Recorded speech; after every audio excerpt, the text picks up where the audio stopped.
What is up YouTube, it's your boy Alex here from Team Generations, and today we are back again with another deck profile. Today, going to be looking at a pretty spicy Kagero list for premium, something kind of building off one of my latest deck profiles. We're going to be looking at a Eugene Kagero deck profile for premium. So with the recent ban list, or I forgot if it was this ban list or the ban list before, honestly, but Eugene Ranch honestly is not viable anymore, and Azari did get banned, so we are not allowed to kind of go ahead and do that. But overall, I still think that we have a decent shot with this deck. This definitely is like a funner tier deck, but it has a very serious win con and an actual serious strategy that you do want to build for, and I think in the right hands this actually could be a fairly decent deck overall, and definitely something a little bit fun. And the cards honestly are not too expensive at all. They are relatively budget in terms of premium. So without further ado, let's hop into the deck profile. I'm going to try to keep this one a little bit faster because I think we are all familiar with a ton of these cards over here, and I kind of have covered this before. So yeah, let's hop right in.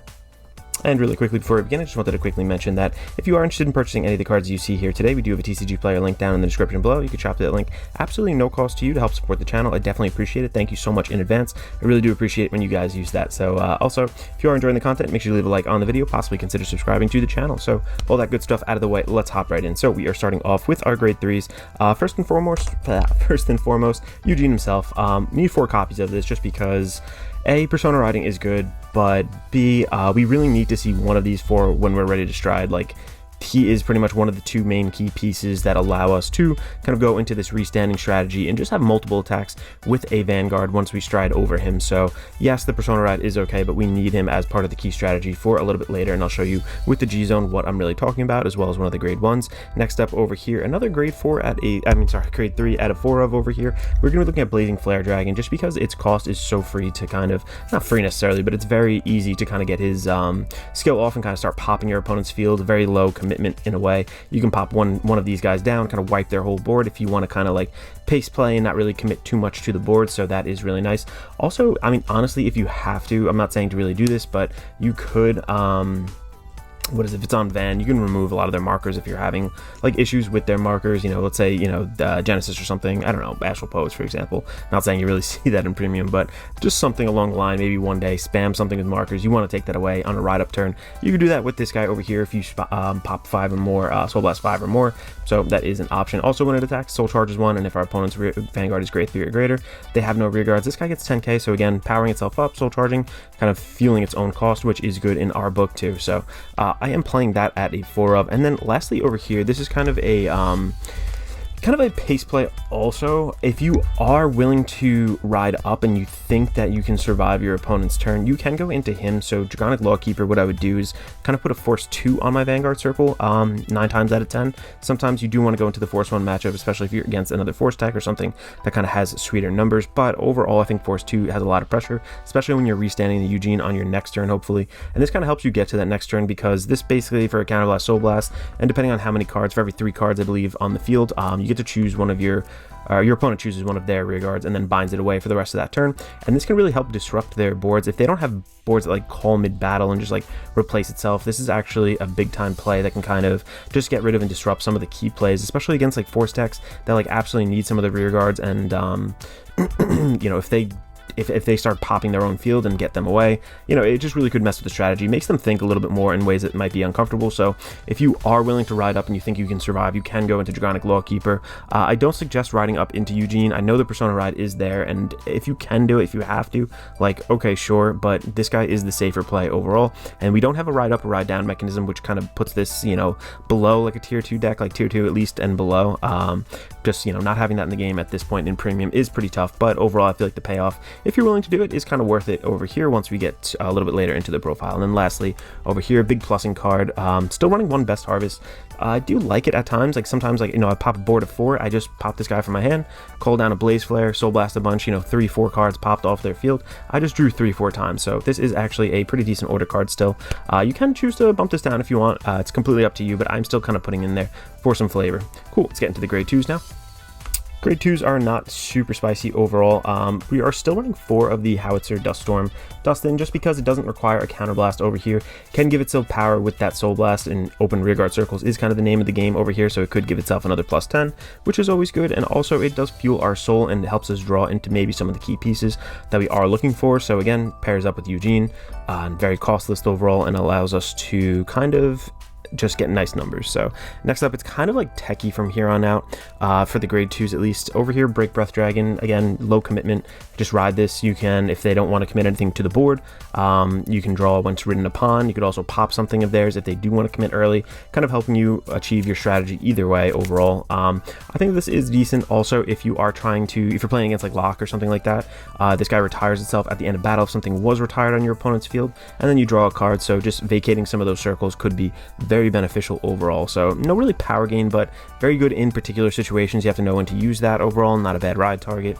Also over here, 2 of the Dragon Dancer Frema. So Frema over here allows us to boost if our opponent has 1 or less rear guard, so it is a decent booster. And plus, a lot of our Vanguards, once we stride, give power, and even what is it, the oh god, I'm forgetting the name of Dragonic Lawkeeper. It gives power across the board too if there's nothing really on your opponent's side of the field, if they're grade 3, all different stuff. So it is a very good defensive tool, but it also plays into this and it makes your booster a little bit bigger too. And Soul Blast 1, you could retire 2 of your opponent's rear guards. If you retire 1 or less, you get to draw a card. So again, just kind of plussing yourself. I know we are using a lot of Soul here, but I feel like we use it and then it's like pretty effective from there on out.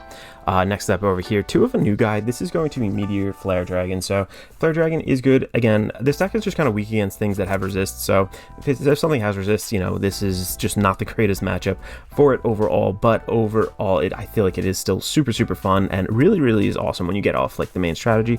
This guy helps us do it with the CB. This is one of the few CBs in the deck itself, outside of Lawkeeper and our Eugene Vanguard. With our grade 1 later, I'll show you.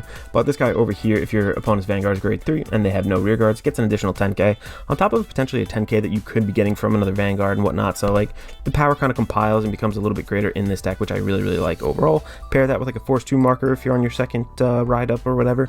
On your second, if you manage to ride Lawkeeper twice or whatever, I feel like it is pretty good. And then let's hop into the grade 1s now. That's it for the grade 2s. There's 2, 4, 6, and there is 10 grade 2s. Hopping into the grade 1s over here, since we are talking about it so much, I have to kind of show this guy first. This is going to be Assault Bullet of Duststorm's Oswald. So Oswald over here is really the main bread and butter of the deck, really allows us to do what we want to do, and I'll show you when this is paired to the G-Zone, how destructive it really can be. But at the battle, this unit boosted a Vanguard with Eugene in its name. If your opponent's Vanguard is grade 3 or greater, and if they have no rear guards, CB1, discard a card from your hand, choose one of your Vanguards, stand it, and increase or decrease its crit and drive to 1 until the end of turn. So I will kind of go over with the strides what that means in terms of turning your drive checks to 1 and like timing wise, but overall we're kind of going for like a 3-4 attack kind of Vanguard swing on our stride turn over here with this card. Granted, if they have resist units, if they have stuff that just cannot be removed from board, like that really throws a big ratchet in our game plan overall. But again, against decks that don't do that, like we kind of run pretty smooth, I would say overall. I did actually post this list on Twitter. I got a lot of buzz actually, which I kind of I appreciate. And I did win locals with this, so it is definitely possible. Next up over here, on stats done, this is a super heavy grade 3 deck, and we need to see the right grade 3s. So I'm running 4 of Lava Flow Dragon. So obviously just the grade 3 searcher, top 5, add a grade 3 to hand, and then if you added a card to hand, you discard, and then if you have more units, rear guards than your opponent, this guy over here gets an additional 5k, so very easy in this deck to satisfy. Another card too that is actually pretty decent overall, we're going to talk about Valentruger Dragon. So this guy in Soul, to be in your main phase, if your opponent has no rear guards, you may call this to rear guard circle, which helps too with the count of Dragonic Lawkeeper. So just be aware for that. If you want to get bodies on the board, this is kind of free to do that. Act on rear guard circle, counter +1, retire this unit, choose one of your opponent's rear guards, retire all your opponent's rear guards with the same grade as that unit. So it could be a pretty easy CB1, like board wipe almost, if you are looking to get rid of some pesky stuff there. And then lastly, for the grade 1s, we are running one of the orders. I think we do definitely have room in this deck for it. I think that it's just too good at this point in like a very standard kind of basic deck not to run, so I am running one of those. Cool. Let's hop into the triggers now. Starting off with the big boy himself, we are still running Dragveta. Now, Dragveta is weird with the timing. You're going to see just based on the multiple Vanguard swings, we have to boost with Oswald first. So doing that, if you hit the over trigger, like, it's unfortunate if you hit this first, but you know, you're restanding your Vanguard with that 100 million. It is what it is. If you go into a Ziegenberg play, which we'll kind of go over later too, doesn't affect it as much, but the regular Oswald Baccarat play, I feel like that can kind of hamper it, but it's just too good not to include. So I'm running this one. If you want to keep it a little bit more budget, I don't know how much these are at this point. I know they got reprinted, but you can use the Cray Elemental one. It's no big deal really. And then next up over here, 4 of our grade 3 Heal Guardians, just super necessary in this point of the game. We don't want to soak damage early in this at all, especially seeing as we don't have like a ride up, ride down, so we can't really deny strides necessarily. Our grade 2 gain in this deck is not the greatest overall, so we definitely don't want to like stay on there. I'm not running Seabreeze in this too, so just be aware of that. But this over here, 4 of those, definitely need those. 3 more of the regular, what is it, the PGs right here, just the draw triggers. Just need draw. It's good to kind of survive. Obviously, big numbers are big numbers in this game. It is what it is. And we're also running 1 of the Cray Elementals, so obviously we can't have 4 Sentinels in the deck. Next up here too, we are running 4 of the crits. These are the Stride discard crits. I do prefer these over the other ones, the Into Soul at this point.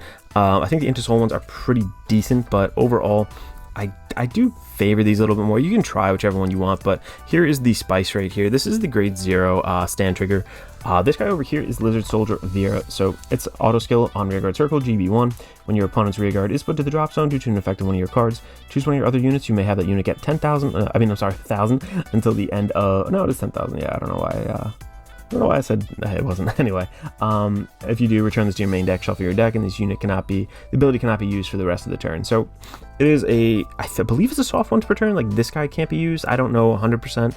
But overall, you only really want to use it once. I mean, if you use it, I don't know that it can be used multiple. I've never had an instance where I could use multiple. But overall, the stand trigger is super big in this deck because let me demonstrate something. Actually, I'll get into it when I kind of go into the G-Zone demonstration. But overall, being able to restand the Oswald basically is what I'm saying.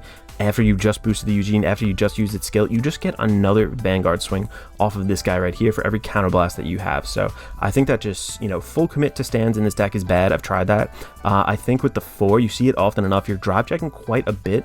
It's either like a 5 or 6 drive checks per turn if your turn's going off successfully. Could be even more if you extend with this. So I think that the chances of seeing it are pretty decent overall, and I really like it. So I am including that at a 4 of. So, and then also one of the starters right here, just a V starter. Definitely need that one for the draw and the quick shield. So cool. Let's hop into the G zone, and then I'll show you guys a little demo at the end. All right, getting into our G zone here. Old reliable. Honestly, 2 of the obliteration chickens, I call them, Denial Griffin.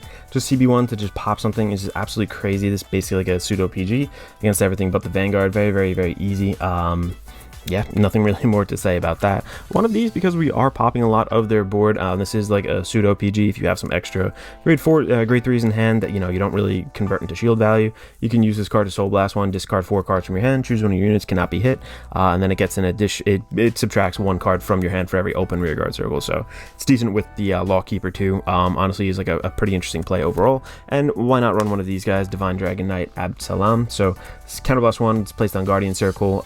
Basically, for every one of your opponent's open rearguard circle, this guy gets an additional 10. If they're just trying to have a low commit turn, you rode up or whatever the fact is, this could easily become like an extra, like a 45k shield or something. So why not do that? Just one of those guys.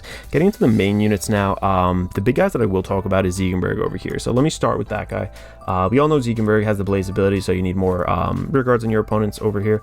And then essentially you get to then restand this guy. So what you want to do, GB3, we counterblast 1, choose the same number of cards from your hand as the same number of your opponent's rearguards, discard them at the end of the battle. This unit attacked, this guy is blazing, you may pay the cost, and if you do, stand this unit gets drive -2. So what you do is swing first with this alone, and then restand itself, because you're getting -2 anyway. So if we were to swing first with Oswald, sets to 1, and then we -2 from 1, that would put us in a bad situation. So always want to swing first raw with himself, so 3 drive checks, restand himself, and then we swing with the Oswald swings. You're just getting only 1 drive check off of that, but then again, Oswald skills goes off, so then you get an additional swing with that with just 1 drive check. So it is pretty cool, and I'll show you that in the demo in just a second, but that is one of our main bread and butter plays right here. I'm running 4 of these guys. You can kind of cut this down and add some other stuff too, but I didn't have like a ton of stuff for my Kagero G-Zone. This over here is Barcot. So Barcot is really decent. It's costless in a sense. When this unit attacks, we just flip a card up from our G-Zone, and if our opponent has 3 or more open rearguard circles, this guy gets an extra 10k, a crit, and a drive until the end of battle. If your opponent has 5 or more open rearguard circles, all my rearguards get 10k till the end of turn. So this is really decent overall. If they have nothing on the board, it's honestly ideal because everything else gets 10k. But when you're swinging, obviously it does all the things that I just mentioned. You boost it with Oswald, you're riding underneath the Eugene. We're gonna put Eugene here, we stride on top of him right there. We got Oswald in the back, so we boost, We swing with this guy, we do its thing, gets 4 drive checks, the crit, extra, all that good stuff, and we are boosting with Oswald at the same time. And I'll demo this like a little bit more clearly over here, but then basically you sit back up and then you swing again. It has 2 drive checks right there. Really just not a bad play overall. I really do like this. I think too, if you see the stand trigger off of one of your first 4 drive checks, you can restand the Oswald, go for the play again, because this is not like a once per turn, so it is really beneficial to kind of have those stand triggers in the deck. When you hit them, it kind of changes the whole play pace of the game, I think. So very decent card. Next up over here too, we're looking at Dumjeed Valor. So Dumjeed Valor is still just a solid card to go into, especially if your opponent has been PGing, because we have put like big attacks on hopefully throughout the game so far. So one place, CB1, turn a card from my Gzone face up, choose one of your opponent's rear guards, retire it, and this guy gets an extra 15k till the end of turn for each of your sentinels in your drop zone. And then when your opponent's G Guardian is placed, you may stand this blazing unit, gets drive -1 until the end of turn. So again, if we boost this with Eugene, basically we can restand it, and then we can swing again. If they do drop a G Guardian on there to try to block it, like, you know, we just restand this guy. So that's again another 3 attacks, gets that -1 drive, so it's not as many drive checks overall, but still a valid option to kind of go into there. Also, to kind of round out our G zone, we are just looking at 3 of the, God, how do you even say the Supreme Heavenly Emperor Dragon, Zanburst Dragon. So still just a solid card. I think that's decent enough to include if you want to wipe and you don't really have an option other than this guy over here. Like, you can do that. It is a little bit more of a basic play, just popping 10k to your rear guards, very generically okay. Still can go into the Oswald play again if Eugene's underneath it, and you can still stand it back up. You only get 4 drive checks in that case, but it is what it is. You know, at least you cleared the field and kind of got that extra drive check, extra Vanguard swing, and plus that drive check off. So cool. Let's get into like a little demo section. I'll show you guys really some of the combos that I just explained live in action. All right, cool. So assume we're on our ride up turn. You know, we've gone, you know, they either strode first, or, you know, we went first, went into Lawkeeper, go into the second, whatever the case is, we're now able to stride. So essentially, we definitely want an Oswald on the field, obviously the Eugene, like I just talked about. We're going to stride, and I'm going to show you first, I guess, with Ziegenberg. So I go into Ziegenberg, I do his skill where I'm at the point where I have GB3, just a heads up, like you have to kind of plan for that if you have a G guard early. That's also why it's good to ride up into the Lawkeeper, just so you have the ability to maybe go for a G guard there and flip something else up to get that GB3 on your first stride. But very easy to kind of achieve. We're going to make sure we do that counterblast and do that. We are going to swing first with the Ziegenberg. We're going to go into Ziegenberg skill. We're going to restand it then over here.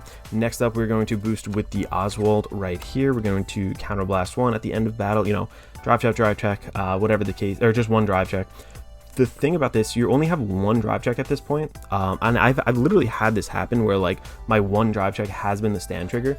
I'm going to restand it now off of the Oswald, and I'm going to restand this right here. And again, it just sets to 1 each time. So like, however many open counterblasts you have for however many stand triggers you hit, you can kind of keep looping this. It's not like an actual like infinite loop or anything like that. It is very like high rolly, but it has happened before 100%. So I could swing again, you know, the Oswald does it again, whatever the case is. So again, it's however many of these that you have plus however many open counterblasts, the Oswald combo kind of stays in there. But the very basic play with this is to go for 3 attacks. So again, just really quickly, going to go Ziegenberg first. Ziegenberg, you know, drive check, whatever, didn't hit anything, that's cool.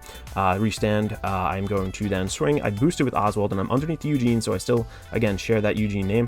I'm then going to use Oswald skill, counterblast 1, restand him, and I'm going to swing again. It's 3 Vanguard attacks, very, very basic, but it does put a lot of pressure on there, especially with like a force 2 overall, and the fact that like the overtrigger is just in the deck, it is what it is. You know, you could hit the overtrigger off like, you know, your last attack, single drive check, boom, restand it again. It's just super sweet. So I do kind of like this. The other option you can kind of go with over here, let's rewind, boom, we stride. We're going to go into a Barakat right here. So very, very similar in that this one is a little bit more straightforward. This is more of like a bread and butter. If you want to apply like a ton of pressure and not commit like too much overall, like this guy gives 10k, a lot of your units give itself 10k, so if you're not looking to commit super like a lot of stuff from hand, you could still have like powerful attacks for very little. You know, we swing over here, we rip 4, let's say, you know, there's no stand trigger or anything like that, that's fine. We restand this guy off of him, you know, you swing again, that's 6 drive checks, you know, it's going to be 2 crit, potentially 3 crit, it's going to be very high numbers overall. If off of your first 4 you did rip the stand trigger, again, it's the same thing with Ziegenberg. Boom, you pop this guy, you know, use Oswald skill, you're going to restand your Barakat, you're going to swing again, you're going to do what it says, flip a card in your G zone face up.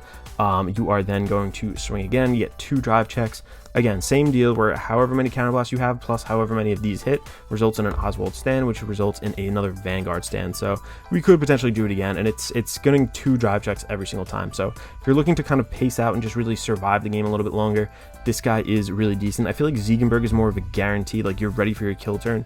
You definitely want to go into that and just, you know, attack as many times as possible at your opponent's Vanguard. So thank you guys for watching. Let me know if you have any comments down below. I know this was a little bit fast. There are certainly things I'm sure that I can optimize here, but this is, you know, a very fun tier deck in a way. So I'm not gonna dedicate, you know, 500 hours plus to this, but I have played this like 3-4 times at locals. I have played a bunch of like playtesting games with it. I do like this deck. I've definitely made a lot of adjustments, and I'm kind of happy where it is right now. Let me know what you guys would change in the comments below. Thank you guys so much. This is Alex from Team Generations signing out.